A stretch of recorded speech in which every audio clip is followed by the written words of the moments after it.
Halo semua, perkenalkan kami dari kelompok 5. Di sini ada nama-nama dari kelompok 5. Baik, kami membahas tentang dampak buruk bullying dan pengaruh psikologis pada remaja di SMA Cerdas Mandiri. Apa itu bully? Bullying biasanya didefinisikan sebagai perilaku berulang yang dimaksudkan untuk melukai seseorang baik secara emosional maupun fisik. Bully sering ditujukan pada orang tertentu karena ras, agama, jenis kelamin, orientasi, seksual, penampilan hingga fisik seseorang. Apa penyebab terjadinya bullying? Yang pertama, pengaruh media sosial yang tidak tepat. Banyak anak-anak yang sudah mengalami kecanduan dari media sosial ini. Media sosial seharusnya digunakan secara tepat dan masih dalam pengawasan orang tua. Yang kedua, kurangnya pengawasan dari orang tua, sehingga orang tua harus memberikan pengawasan lebih untuk menjaga anak-anaknya dan terhindar dari pembulian. Yang ketiga, lingkungan keluarga yang sering melakukan kekerasan. Kondisi lingkungan keluarga yang sering melakukan kekerasan bisa jadi penyebab bullying itu terjadi.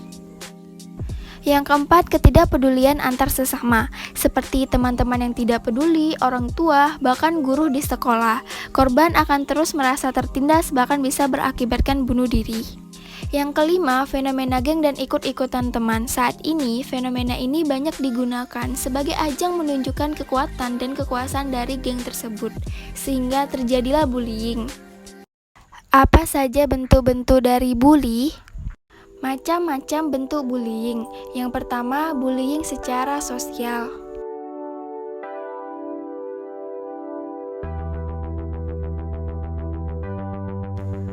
Yang kedua, cyberbullying.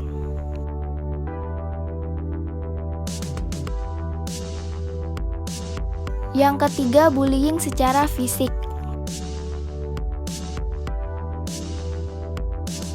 Yang keempat, bullying secara verbal.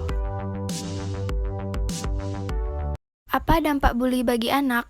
Dampak perilaku bullying pada korban atau anak. Yang pertama, psikologis. Yang kedua, kesehatan. Yang ketiga, sosial. Dan yang keempat adalah akademis.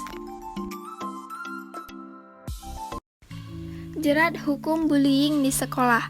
Terdapat dasar hukum Undang-Undang Nomor 35 Tahun 2014 tentang Perlindungan Anak yang menyatakan dilarang menempatkan, membiarkan, menyuruh, melakukan atau turut serta melakukan kekerasan terhadap anak. Setiap orang yang melanggar ketentuan pasal 76C, yaitu sanksi pidana penjara paling lama 3 tahun 6 bulan atau denda maksimal 72 juta. Siswa, orang tua, atau wali dan masyarakat dapat melaporkan dugaan bullying kepada Dinas Pendidikan setempat. Nah, body shaming merupakan salah satu tindakan bullying yang sering terjadi. Menurut Oxford Living Dictionaries, menyatakan body shaming adalah tindakan mengejek atau menghina dengan mengomentari fisik dan penampilan seseorang. Body shaming bagi orang dewasa dapat direspon positif, misalnya disebut gendutan. Lalu ia berusaha hidup sehat, olahraga, dan makan secukupnya saja. Akan tetapi bagi anak-anak dapat membawa dampak yang buruk. Membuat anak-anak membenci tubuhnya sendiri, menjadikan anak yang stres, menarik diri dari lingkungan sosial, dan bahkan depresi. Dengan demikian, ada baiknya orang tua mengajari anak untuk menerima dan mensyukuri bentuk tubuhnya. Mengapa orang bisa melakukan body shaming? Biasanya dimulai dari lingkungan keluarga, di mana orang tua melakukan body shaming terhadap anaknya sendiri. Apa yang bisa kita lakukan untuk mencegah cyberbullying? Yang pertama, kita harus sudah memiliki informasi dan menyadari penyebab serta bahaya dari cyberbullying itu sendiri. Yang kedua, mensosialisasikan bahwa perilaku cyberbullying dan bullying adalah perilaku yang tidak boleh dilakukan dan diterima oleh siapapun.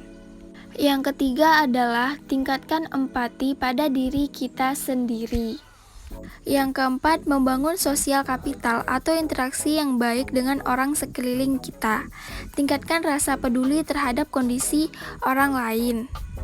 Jangan lupa dipahami ya teman-teman. Stop bullying. Teman yang baik ialah teman yang saling melindungi dan mengasihi.